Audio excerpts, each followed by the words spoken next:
Pizza Hut. If you see adults now eating pizza backwards, crust first, you know who's to blame. It was what you were taught. A crust first education. A full 180 from everything you had known before. An absolute rebel. All the way from the 1960s, Pizza Hut was making pan pizza the norm for most people that didn't live in a pizza stronghold. Sitting in anticipation as hot pans would make their way to your table. The oil still bubbling away. The crust still changing colour. This was the pizza that you knew, but a very American pizza. Naples seems a long way from here, which is just as well. There would be a lot of hand gestures and red faces. As red as the now iconic red roof design. The memories start early with Pizza Hut. Pizza and building your own ice cream will do that. If you remember anything good, it's pizza and ice cream. The beginning. 600 square feet is what started Pizza Hut off in 1958. Frank and Dan Carney, two brothers in Wichita, Kansas, opened this small hut-sized location after a lady that they knew, who happened to be the owner of the hut, suggested to the brothers that they try selling this newfangled food called pizza that she had read was becoming a phenomenon in New York. With little knowledge of pizza, let alone the pizza business, the young brothers went about learning on the job. They had borrowed $600 from their mother to get started, which in today's money would be the equivalent to just over $5,300. And wise words from their father, who said, quote, "Don't work for somebody else if you don't have to." A good pizza sauce recipe would have been more useful here, but wise words nevertheless. So with $600 from their mother and an inspiring but free sentence from their father, Dan and Frank looked to get involved in the pizza business. Now they needed a recipe. They found a local guy by the name of John Bender, whom did have a pizza recipe. John had worked in a pizza parlor in Indiana, and so could offer the brothers some inside baseball on pizza making, which was much needed. Wichita, Kansas in 1958 was not New York City. It was Wichita, Kansas. Point being that the people were less familiar with pizza at that time. This was a new concept deep in hamburger territory. After all, Wichita was the birthplace of the legendary White Castle. Although initially people required a little convincing, the Carney brothers soon won people around with free samples, and after a slow start, the pace started to pick up. They began to expand. Their second location was takeout only. The third was opened within 18 months, with this location being bigger and therefore able to accommodate a dine-in and takeout restaurant. This third store was the first franchise location, and they began to make enough money to reinvest in new locations as soon as they could. Steady expansion ensued, and by 1966, there were 144 Pizza Hut restaurants. By 1977, there was 1,000 restaurants. This obviously drew some corporate attention, and in 1977, PepsiCo thought, aye, there might be something in this pizza malarkey, and they bought out the Carney brothers for $300 million. PepsiCo might have thought that would be that, and Carney 1 and Carney 2 would sit out their days in a tropical paradise. Wrong. Carney 2, in this case Frank Carney, decided to get back in the pizza game. He wanted a slice of the action, the slice being a Papa John's franchise. Yep,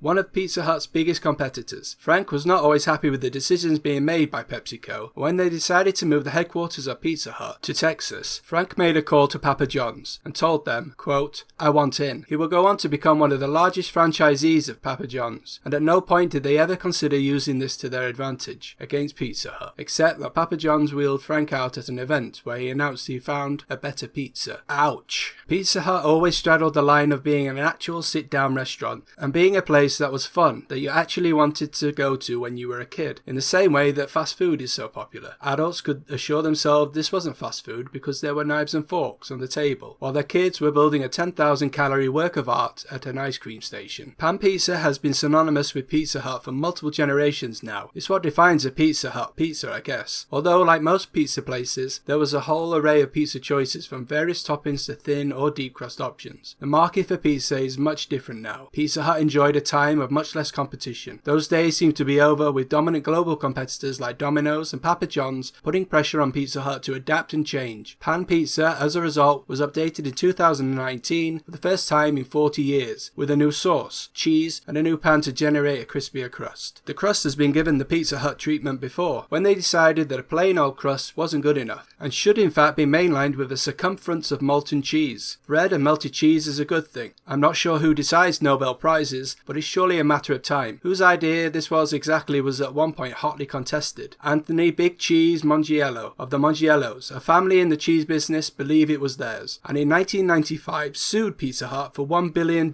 Nice round number. The Mongiellos did in fact hold a 1987 patent for a stuffed crust pizza. They also claim to have offered Pizza Hut a license to use their idea in 1988 and in 1991, but according to a statement from the family's lawyer, Pizza Hut, quote, displayed no interest. The Big Cheese and Pizza Hut went before the judge who sided with the multi-billion-dollar corporation. Anthony Big Cheese Mangiello got stuffed, and Pizza Hut was free to sell stuffed crust pizza, and they did, a lot of it. Stuffed crust pizza was such a hit that more than 25 years later, Pizza Hut is offering the crust on its own, without the rest of the pizza. Nothing but the crust. Nobody saw that coming. Back to the Future didn't. Pizza Hut has not been opposed to some product placement over the years. The dehydrated pizza from the Back to the Future 2 being rehydrated in a Black & Decker hydrator, a glimpse of things to come in 2015 from the viewpoint of 1989. At least the sauce is a new recipe and they use a different type of cheese, one step at a time. Pizza Hut also had a running association with the Teenage Mutant Ninja Turtles. Ninjas build up an appetite with all those backflips, and Pizza Hut and the heroes in a half shell often featured alongside one another in advertising campaigns and arcade games. A partnership that was less obvious was when Pizza Hut worked with the former Soviet leader and not a ninja, Mikhail Gorbachev. This unlikely collaboration happened in 1997, a post-Soviet Union era. Pizza Hut had opened prior to the Union's collapse under policies implemented by Gorbachev, and now Gorbachev was struggling financially. In steps Pizza Hut, a commercial set in a Pizza Hut near the Red Square. Gorbachev is dining with a bald-headed child in the background while a Russian family argue about Gorbachev's legacy. It is finally agreed upon that thanks to him, they all have Pizza Hut. Hail Gorbachev. Pizza Hut also made history when they became the first to deliver a pizza to space. In 2001, and at a cost of $1 million, the company paid the Russian Space Agency to deliver a pizza to the International Space Agency, along with footage of Yuri Usachov giving the thumbs up after eating the pizza and the Pizza Hut logo being displayed on a rocket. Probably a good advertising spend and worth the kudos of being the first pizza delivered to space. Pizza Hut had to make a number of changes to the recipe as well, including adding more spices and seasoning and switching from pepperoni to salami, because the pepperoni went mouldy given the shorter shelf life than salami. There was no space for dessert. The 1st of April 2008, April Fool's Day, Pizza Hut's Dallas headquarters had a change of signage. Gone was Pizza Hut and a new sign for Pasta Hut appeared. The company claimed to have changed its name and also did the same with other restaurants both nationally and internationally. In reality, they were launching a new range of pasta dishes to their menu, Tuscany pastas. A focus on more than just pizza was the obvious message. The campaign generated the desired attention and the name was changed back to Pizza Hut. Like that one friend that doesn't know when the joke is over, they kept it going a little longer than an April Fool's joke should go. In this case, October. In case you've been living on Mars, to which case Pizza Hut would probably still deliver, you know that Pizza Hut is not just pan pizza or even pasta. You need a side with that pizza. You need a breadstick or a garlic knot to play Robin to your pizza. But building your own ice cream is where it ends and hyperactivity starts. Throw whatever toppings on there you can. The brighter the colour the better, probably. You wonder if you could move in and live here as you slowly swirl caramel sauce. There's plenty of room after all. The Hut is looking at getting your delivery, at least partway, by drone. A test scheme in Israel will see drones carry orders not to individual homes but to designated landing zones where delivery drivers can pick them up and finish delivery. The pizza industry has been droning on about using this technology for a while now, but individual delivery seems a step too far at present, and landing zones seem like a good solution to speed up the process of delivery. Yum Brands is a spin-off from PepsiCo and is the current owner of Pizza Hut as well as KFC and Taco Bell. This has created an outward look from national expansion to new pastures that until now were not served. Yum Brands announced in 2017 they were partnering with Belaya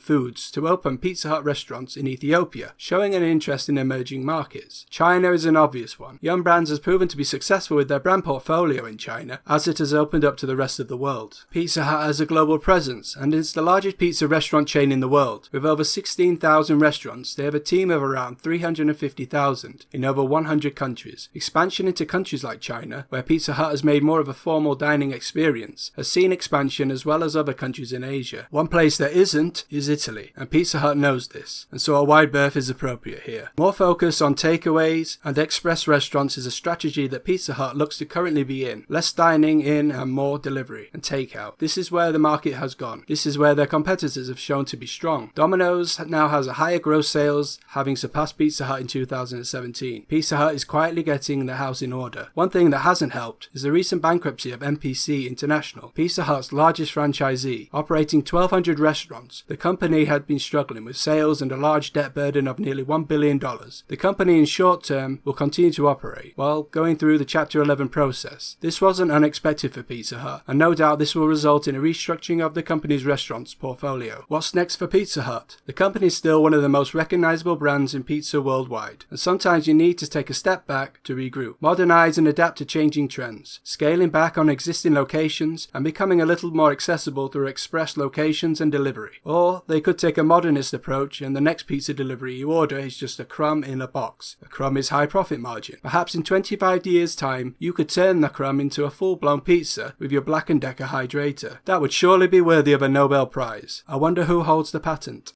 All things Pizza Hut. Let me know. Thanks for watching.